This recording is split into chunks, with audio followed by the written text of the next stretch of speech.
wabarakatuh, Bu Gania. Selamat pagi, Bu. Ya, pagi. Semangat ya, Bu ya. Alhamdulillah semangat. Hari ini kan panjenengan mau praktek di kelas, saya sebagai supervisornya ya.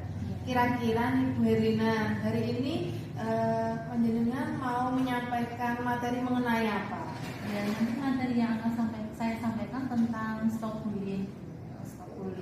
Tujuan pembelajarannya apa ini, Bu Herlina? Ya, tujuannya dari nanti pembelajaran stok bullying yang akan saya sampaikan yaitu siswa itu dapat memahami dan mengerti bullying. Ya, yang kedua, mengikuti langkah-langkah agar tidak melakukan tindakan bullying. Yang ketiga, membiasakan untuk tidak melakukan perilaku bullying. Oh, seperti itu. Sudah siap ya berarti? Insya Allah sudah siap. Terus area yang dikembangkan ingin dicapai Bu Herlina dari ini nanti memberikan materi bullying ini apa? Ya, yang pertama itu budaya positif. Ya, yang kedua nanti keterampilan sosial emosional anak. Yang ketiga pembelajaran berdiferensiasi. Yang terakhir yaitu model pembelajaran PBL atau problem based learning. Kemudian strateginya Bu Herlina yang dipersiapkan untuk mengajar ini nanti.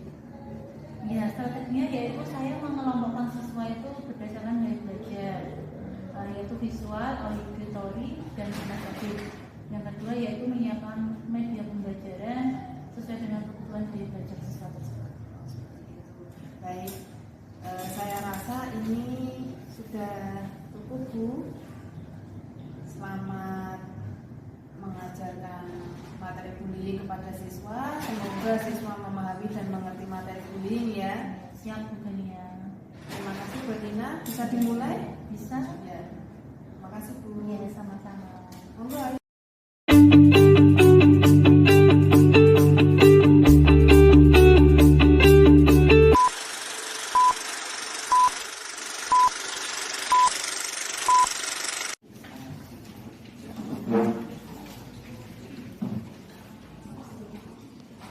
Ketua kelas, berdua dulu.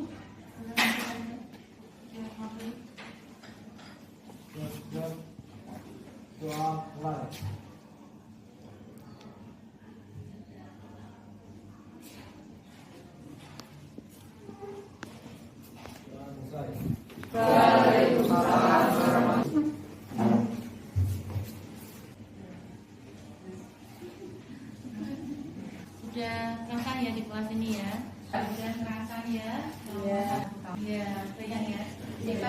Halo semuanya, dalam pertemuan kali ini tujuan memberikan materi tentang bullying, yaitu saya ingin kalian mengetahui apa itu bullying, dampak-dampaknya, penyebabnya, dan lain sebagainya. Ya, sebelum kita ke langkah selanjutnya, sekarang Bu Nina tanya, bullying itu apa? Pembulian, lalu penyiksaan, kayaknya pesadis banget ya, penyiksaan. Lalu apa? Perundungan, ya, mungkin mengejek temannya secara fisik maupun non fisik, ya. Sudah pernah mengalami bullying di antara kalian? Oke, sebelum kita mulai ke intinya, sekarang topik bullying. Jangan suka menghakimi, jangan suka caci maki, bullying no. Oke, ya. Kita mulai ke intinya. Bina akan memutarkan video tentang bullying. Ya, semua siswa menyimak. Ya, nantinya setelah Bina putar videonya akan saya bentuk kelompok. Ya, oke siap?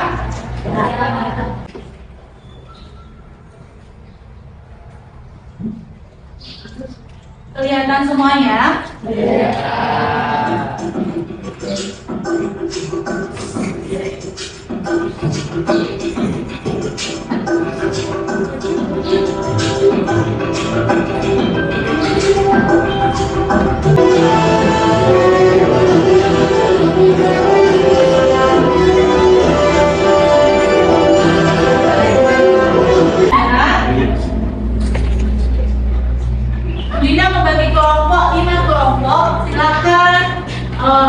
berkelompok sesuai dengan tempat duduknya yang dekat-dekat, pokoknya 5 kelompok, oke? Dimulai.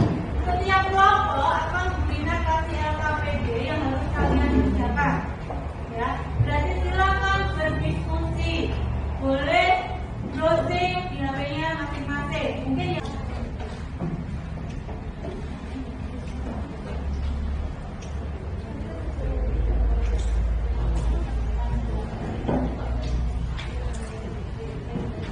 Sudah dapat semuanya?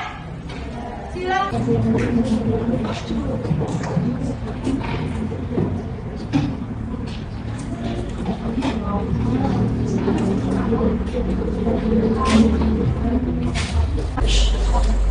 Masing-masing kelompok sudah mengumpulkan KPD. Sekarang minta yang akan saya tunjuk.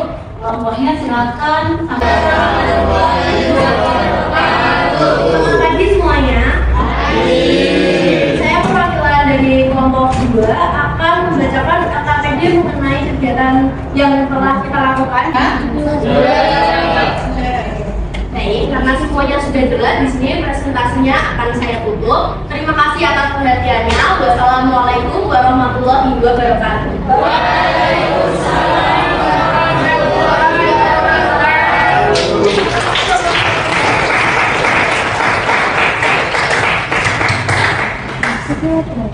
Selanjutnya yaitu yang kalian ketahui tentang bullying itu kan pastinya perundungan yang menunjukkan orang lain, ya kan? Tadi ada verbal, ada fisik, ya, ada cyberbullying. Kalau di sosial media itu namanya apa? Bullying, ya. Bullying melalui sosial media.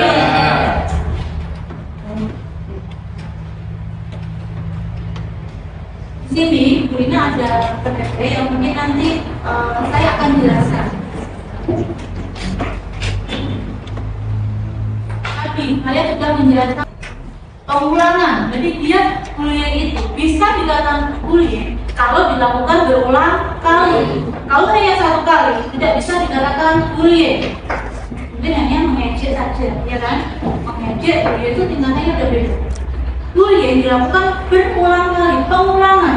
Misalnya, kamu kok gendut gitu, nah itu, misalnya seperti itu berulang kali. Tapi kalau ketemu, dia mengatakan seperti itu. Akhir dia merasa bosan kan, merasa kok saya terus yang diajak. Dia merasa pegel, ini ya, sakit hati. Kita nggak tahu. Orang itu beda-beda. Ada yang sensitif, ada yang cuek. Kalau orang yang sensitif, kamu aja kita dia sakit jantung, membekas. Ketika lama-kelamaan, ya sudah dia memendam. Kamu terus memulainya lagi, membulinya lagi, sering kali, berulang kali, akan meledak sakit hatinya itu. Dia apa? Dia nekat. Nekatnya itu bahkan sampai mungkin, ya ini bisa dibalik bahkan. Korban bullying nekat. Dia sampai membunuh ya pelaku bullying. Kalau ini kebalikannya, ya. Kalau tadi kan misalnya korban dia bullying sampai sakit hati dia bunuh diri. Nah ini kebalikannya. Kebalikannya dari yang tadi si korban dia malah sakit hati dia membunuh si pelakunya itu. Dimana dia merasa sakit hati. Banyak juga kasus yang ada di sosial media. Ya, korban bullying bahkan jadi tersangka karena dia sudah membunuh. Sakit hatinya sih sedang secara terus-menerus. Hati-hati kita dengan ucapan ini. Tadi ada apa saja? Bentuk-bentuk bullying verbal, ya kan? Dengan ucapan, ejekan. Tadi yang Bina sebutkan, gendut, nah itu. Fisik, ya kan? Dengan apa? Memukul, mendorong, menginjak-injak, ya, ya, mencubit itu pun juga. Yang ketiga, cyberbullying. Dengan apa? Melalui sosial media. Sekarang kan banyak sosial media. Kamu kan ada IG, ya kan? Misalnya kamu posting foto kamu. Kalau ada yang komen, ih kok gendutan ih sekarang, kamu sakit hati, itu sudah termasuk bullying. Ih muka kamu kok jerawatan, nah itu termasuk bullying, itu dilakukan berulang kali. Sekarang bahkan saya bullying itu bisa menyebabkan kematian juga. Kalau misalnya korban yang dibully itu dia tidak bisa menahan sakit hatinya karena terlalu banyak dia membaca komentar-komentar, ya kan, akhirnya dia sudah pikirannya kalut, dia bunuh diri. Kebanyakan artis Korea kan seperti itu, ya kan? Itu. Lalu langkah-langkah apa yang harus kita lakukan untuk mencegah bullying? Apa langkah-langkahnya? Yang satu, kita harus menjaga ucapan kita. Ya, kita balik. Kalau misalnya kita diberlakukan seperti itu, kita pasti tidak mau kan? Yang pertama, ya kita harus sadar. Tidak semuanya bisa kamu lakukan semena-mena kamu. Tuh, harus ada kesadaran dalam diri. Kalau kamu merasa kuat, kamu merasa sok, nah kamu harus sadar. Coba kalau kamu digitukan, apakah kamu terima? Benar kan? Langkah-langkahnya seperti itu. Lalu ketika kamu merasa dibully, laporkan.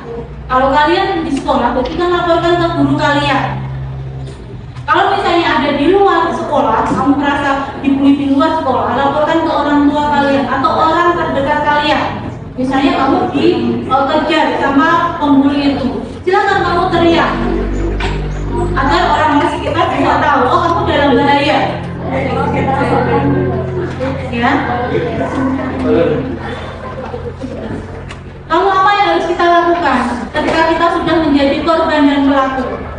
Kalau kita jadi korban, kita harus berani melaporkan ke orang-orang yang kamu percayai. Kalau sudah emang sudah keterlaluan, ke pihak yang berwajib, biar pelaku juga mendapatkan balasan yang mungkin setimpal dengan apa yang dilakukannya. Jangan takut. Jangan takut dengan ancaman-ancaman apapun. Kalau kamu diancam seperti itu, kalau kamu bilang awas kamu jangan takut. Ya. Kita harus mempunyai sikap berani. Kalau bukan kalian yang melawan bullying, siapa lagi? Jangan generasi pelajar itu paling banyak yang melakukan pembulian. Karena kalian di lingkungan sosial. Yang setiap harinya kalian berhadapan dengan bukan hanya 1-2 orang saja, dengan banyak orang, ya, di satu sekolah. Bahkan ada yang di sekolah lain, kalian berinteraksi juga. Paham ya? Oke, dari apa yang sudah kita lakukan hari ini dengan layanan yang Bina sampaikan tadi, ada yang perlu disampaikan? Tidak ada, semua sudah paham ya. Pesannya Bina satu, ya, kalau kamu mau dihargai, hargai dulu orang lain, ya, karena sikap bullying itu sikap yang awalnya tidak menghargai orang lain, ya, akhirnya dia melakukan semena-mena terhadap orang lain. Ya, oke, paham?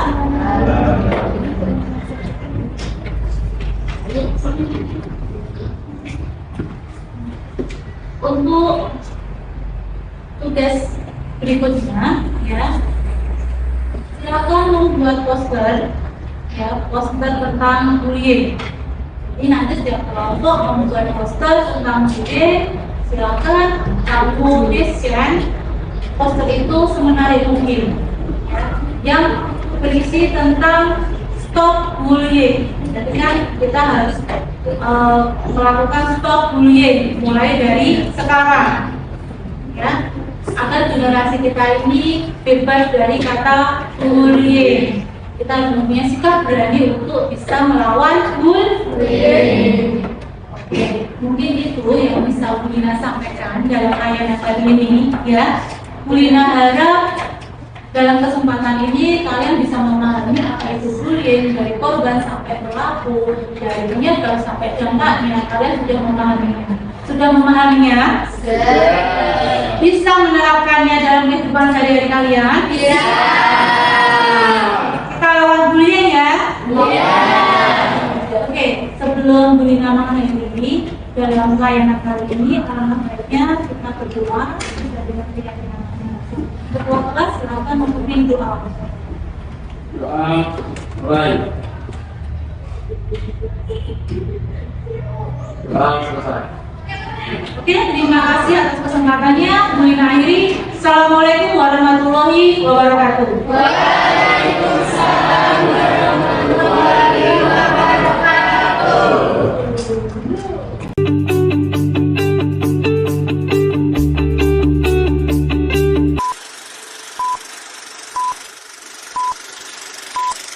Assalamualaikum warahmatullahi wabarakatuh. Saya Gania Permatasari, CCP Angkatan 10 kelas 40B Kabupaten Bojonegoro akan menyampaikan catatan pasca observasi. Yang saya observasi yaitu rekan saya, Ibu Herlina Kusmawati, yaitu beliau mengaku bimbingan dan konseling, serta pengajar praktis saya yaitu Bapak M. Zainuddin. Baik, bagaimana Pak Zainuddin kabarnya? Saya bertemu Bu siapa tadi? Bu Bu Herlina juga sehat ya? Alhamdulillah sehat. Akhirnya mudah-mudahan juga sehat juga. Oke, alhamdulillah. Baik, bisa dimulai ya? Iya, silakan. Saya akan menyampaikan catatan pasca observasi. Kemarin kan saya mengobservasi Bu Herlina ya di kelas. Nah, menurut Bu Herlina sendiri ini 4 pengembangan yang telah dilaksanakan apa Bu Herlina? Ya, Gania, terima kasih. Yang kemarin ketika observasi 4 pengembangan yang ada di kelas yaitu sudah dilaksanakan sesuai kemampuan dengan beberapa hal yang masih perlu dimaksimalkan. Budaya positif sudah terlihat mulai awal pembelajaran sampai dengan kegiatan penutup. Penerapan pembelajaran berdiferensiasi yang dilakukan adalah diferensiasi proses, konten, dan produk dengan cara mengelompokkan siswa berdasarkan gaya belajar. Penerapan PSS sudah muncul beberapa aspek dengan fokus pada kesadaran diri, kesadaran sosial, bertanggung jawab. Pembelajaran PBL juga sudah menciptakan siswa belajar yang aktif. Berarti 4 pengembangan itu sudah dilaksanakan ya? Iya, sudah. Alhamdulillah. Ada kendala Bu Herlina? Alhamdulillah Tidak ada ya, alhamdulillah. Kemudian menurut Bu Herlina sendiri ini dalam catatan ini dalam memberikan pembimbingan di kelas ya, menurut Bu Herlina memiliki catatan nggak? Ya, ada beberapa catatan dunia. Ada 4 kemarin yang saya catat, yaitu yang pertama, penerapan budaya positif dalam pembelajaran telah dilakukan dengan baik. Murid nyaman dalam pembelajaran. Hal yang perlu ditingkatkan adalah komunikasi antara murid-murid selanjutnya. Guru perlu mencari tahu apa yang dikerjakan murid, posisi pemantau, bergeser pada manajer dan memotivasi pembelajaran sesuai minat. Yang kedua, pelaksanaan pembelajaran berdasarkan proses, konten, produk sangat bagus.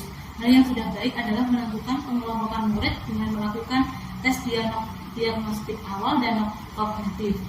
Sedangkan yang perlu ditingkatkan adalah memastikan murid paham tujuan kegiatan pembelajaran. Yang ketiga, penerapan PSS telah baik. Dalam pelaksanaannya, guru konsisten menampilkan ekspresi emosi empati. Sedangkan hal yang perlu ditingkatkan adalah guru mencari tahu apa yang dikerjakan murid dan meningkatkan motivasi sesuai minatnya dalam pembelajaran. Yang keempat, model pembelajaran PBL sudah membuat siswa berperan aktif dalam kegiatan pembelajaran. Sudah 4 itu ya Bu Herlina. Iya, Bu.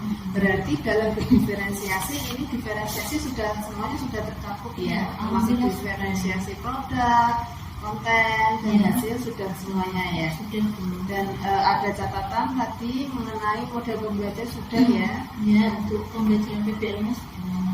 PBL-nya sudah ya. Kemudian Bu Herlina ada kendala-kendala nggak dalam melaksanakan pembelajaran berdiferensiasi menurut Bu Herlina sendiri? Saya kemarin alhamdulillah tidak ada. Lancar ya, Iya, lancar. lancar. Nah, menurut Bu Herlina sendiri ini tindak lanjutnya apa?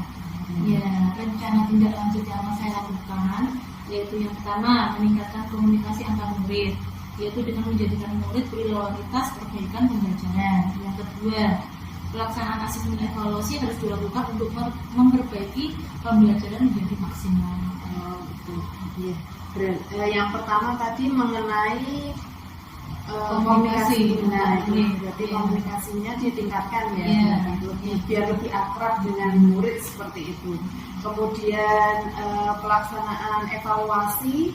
Dalam evaluasinya itu kira-kira Bu Herlina meletakkan evaluasinya itu di setelah pelajaran atau mungkin hari selanjutnya Bu Herlina? Ya, setelah pelajaran saja. Langsung ya. Iya. Diberikan Google Form seperti Iya. itu ya. Oke. Setelah itu ya. Itu menurut saya juga itu tadi yang sama seperti yang disebutkan Bu Herlina, masukannya Bu Herlina bagus sudah bisa menentukan kekurangan dan kelebihannya. Selanjutnya mungkin dari Pak Zainuddin selaku PP saya, mungkin saya sudah memberikan pasca observasi Bu Herlina, mungkin Pak Zainuddin memberikan masukan kepada saya dan Bu Herlina juga. Baik, terima kasih Bu Herlina sudah membantu Bu Gania sebagai protokol untuk melaksanakan supervisi akademik. Tentunya kita beri close dulu pada Bu Herlina dan Bu Gania ya. Kenapa? Karena guru BP ini sudah kerjanya tiap hari, sudah biasa supervisi itu sudah biasa. Apalagi bukannya sebagai CGP sudah memahami bagaimana teknik coaching, jadi sudah berjalan dengan baik. Kami dilakukan bukannya untuk bagaimana supervisi teknik coachingnya kepada guru. Saya kira itu tidak ada yang perlu dibahas tentang kekurangannya karena sudah sesuai dengan alur yang sudah dibangun di kita, sudah diterapkan. Saya kira itu dari terima kasih. Terima kasih Pak Zainuddin atas masukannya kepada saya dan Bu Herlina. Bu Herlina juga terima kasih waktunya telah meluangkan waktu bersedia saya observasi, juga saya berikan masukan pasca observasi seperti ini. Terima kasih. Ini tadi mengenai pasca observasi saya, Gania Permatasari, TGP Angkatan 10, Kabupaten Bojonegoro. Terima kasih dan sampai jumpa. Assalamualaikum. Kan ku kejar mimpi dan ku terbang tinggi, tak ada kata tidak, ku pasti bisa, dan ku kembali